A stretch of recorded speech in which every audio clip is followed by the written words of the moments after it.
সেতু ভেঙেছে, প্রতিদিন একটু একটু করে খাল গিলে খাচ্ছে 3 ফসলি চাষের জমি। দিশেহারা কতুলপুরের ডিঙ্গাল খাল পাড়ের বাসিন্দারা। সেতুর দুপাশের সংযোগকারী রাস্তা আগেই ভেঙেছে। খালের মাঝখানে কোনো রকমের সেতু নিজের অস্তিত্ব টিকিয়ে রাখলেও তা দিয়ে খাল পারাপার চলে না। ভারী বর্ষায় সেই খালই এবার গিলে খাচ্ছে দুপারের 3 ফসলি জমি। প্রতিদিন একটু একটু করে খাল এগিয়ে আসায় বিঘের পর বিঘে জমি হারানোর যন্ত্রণা নিয়ে দিন কাটাচ্ছেন বাঁকুড়ার কতুলপুর ব্লকের ডিঙ্গাল খাল পাড়ের বাসিন্দারা। বাঁকুড়ার কতুলপুর ব্লকের ডিঙ্গাল খাল সারা বছর এই খাল শুকনো পড়ে থাকলেও বর্ষায় সেই খালি হয়ে ওঠে ভয়ঙ্কর। দুপার ভাসিয়ে খাল দিয়ে বেগে বইতে থাকে জল। বিচ্ছিন্ন হয়ে যায় দুপারের যোগাযোগ। বছর কয়েক আগে দুপারের মানুষের এই যোগাযোগ অবিচ্ছিন্ন রাখতে ডিঙ্গাল খালের ওপর সেতু তৈরি করেছিল প্রশাসন, কিন্তু তৈরির পর বছর ঘুরতে না ঘুরতেই ডিঙ্গাল সেতুর দুপাশের সংযোগকারী রাস্তা ভাসিয়ে নিয়ে যায় ডিঙ্গাল খালের জল। খালের মাঝখানে ঝুলে থাকে সেতুর কংক্রিটের অংশ।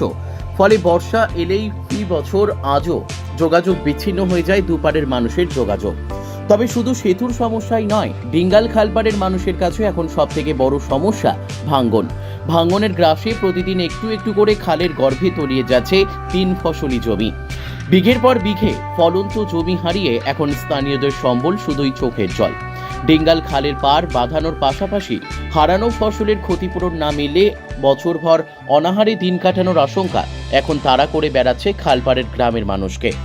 স্থানীয় গ্রাম পঞ্চায়েত থেকে শুরু করে স্থানীয় বিধায়ক আশ্বাস দিয়েছেন দ্রুত সেতু মেরামতির পাশাপাশি খালপাড়ের ক্ষতিগ্রস্ত কৃষকদের ক্ষতিপূরণ দেওয়ার চেষ্টা চলছে।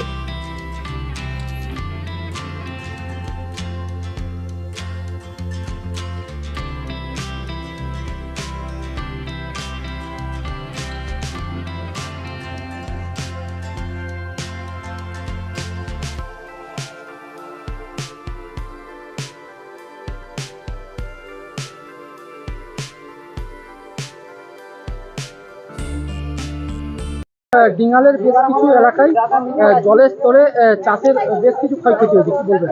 না, সত্যি এটা তোমার কতুলপুর ব্লকের যে সমস্ত বিস্তীর্ণ এলাকা খুব কম সময়ের বৃষ্টিতে বিশালভাবে জলমগ্ন হয়ে গেছে।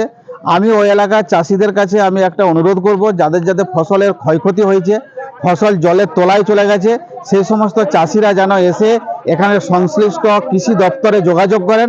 নিঃসন্দেহে আমিও কৃষি আধিকারিককে বলেছি, বিডিও সাহেবকে বললাম, যাদের ক্ষয়ক্ষতি হয়েছে তারা যাতে ক্ষতিপূরণ পায় তার সুব্যবস্থা করা হবে। এবং ডিঙ্গালে একটি ব্রিজ আছে, সেই ব্রিজটি আজ থেকে প্রায় 2-3 বছর আগে ভেঙে গেছে, এখনো ভগ্ন অবস্থায় পড়ে আছে, সেই ব্রিজ কোনো বাগানো হয়নি। ওই ব্রিজটা নিয়ে আমাদের প্রশাসন যথেষ্ট তৎপর আছে।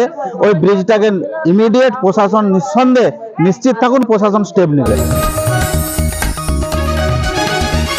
आप देख रहे हैं न्यूज़ UNI।